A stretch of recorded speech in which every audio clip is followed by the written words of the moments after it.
you've done a lot of writing and thinking in the area of philosophical theology. You've thought deeply about the problem of evil and about God's providence and His ability to know the future. Anybody who's been bothered by evil and who believes in God presumably has been bothered by the fact that God knows that all of this awful stuff is going to happen, and yet He's purposed to bring the world off in just the way that He does. How would you orient somebody who's just beginning to think about these issues to that discussion? Yeah.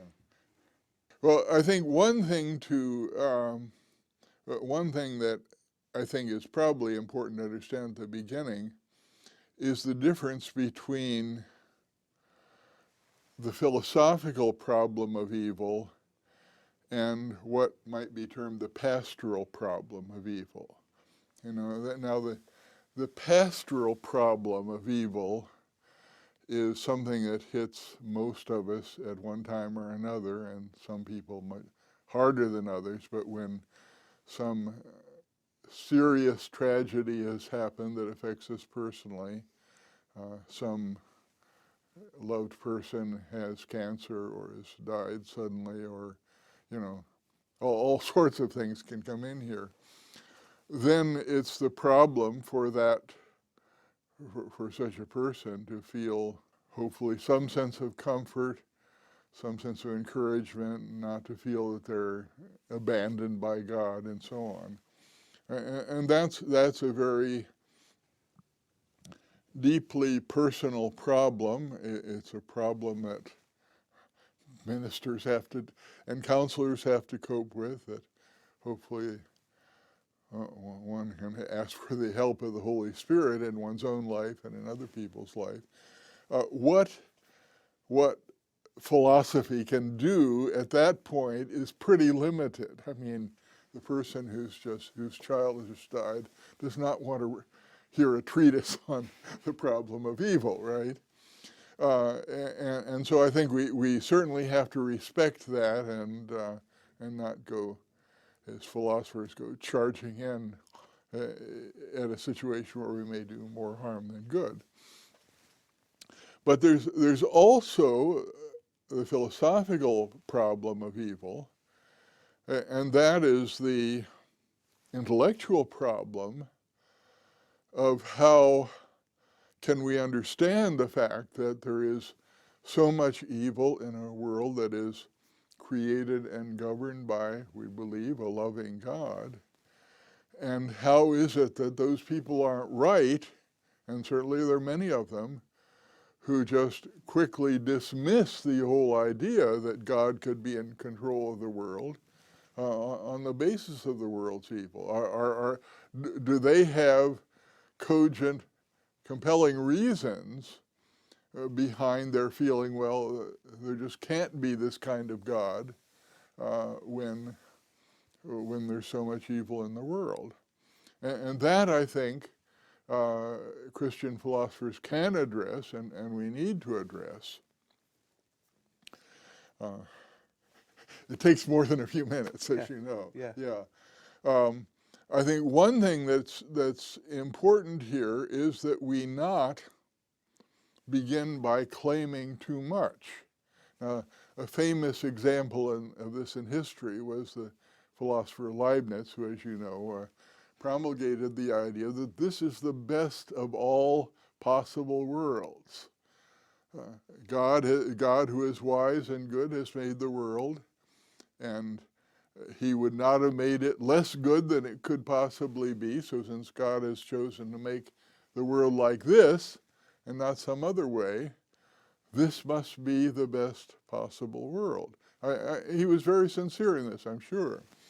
But it sets you up for a pretty devastating rebuttal. And in history, one thing that sort of shook things up was the great Lisbon earthquake that resulted in the deaths and devastation for that city in Europe. And in the aftermath of that, Voltaire, the skeptical philosopher Voltaire, wrote his little novel Candide, in which you have a group of people who are traveling around and meeting one inconceivable disaster after another. But one of their group is the philosopher, Dr. Pangloss, obviously representing Leibniz, who in each case carefully explains how if this terrible thing had not happened, something else much, much worse would have happened instead. And so he's able to reconcile all of these incredible disasters with the idea that this world is as good as it could possibly be. Well, this is not a good way to go. It's not a plausible thing to claim, and I think it makes the task, I mean, if you could really believe it, I suppose it might be somewhat comforting, but the task of justifying that claim is, I think, insurmountable. But another claim that some people do defend, even today, is that everything bad that happens to a person, any kind of suffering, possibly accepting suffering that is the punishment that they deserve because of something they've done, but any innocent suffering, as we say, is something that is beneficial for that person.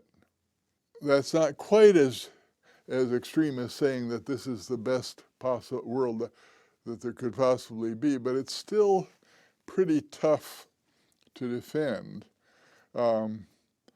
Think of cases, well, Hurricane Sandy or the tsunami in Japan, cases where suddenly, in a very short period of time, with little or no warning, certainly in the case of the tsunami, vast numbers of people are killed or seriously harmed, maybe virtually every person in a particular area. It strains your credulity, I think, to think that every individual in a group like that was in such a state that he or she would be benefited by that sort of devastation coming to them. This is really hard to believe. And if it's true of all those people, then perhaps it's true of all of us, you know. And of course, with death as part of the picture there, then it must be that almost all of us at almost any time are in such a state that we would be benefited if we were to die instantly. Well, nobody believes this, right?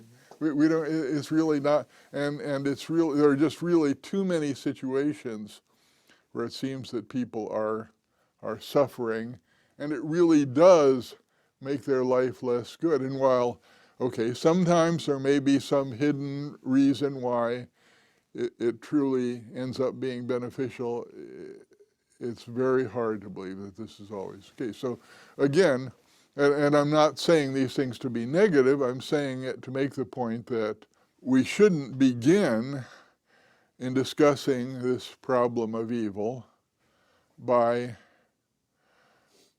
making a claim that is too strong and too optimistic and ends up being too hard to defend, because that ends up discrediting our belief instead of affirming it.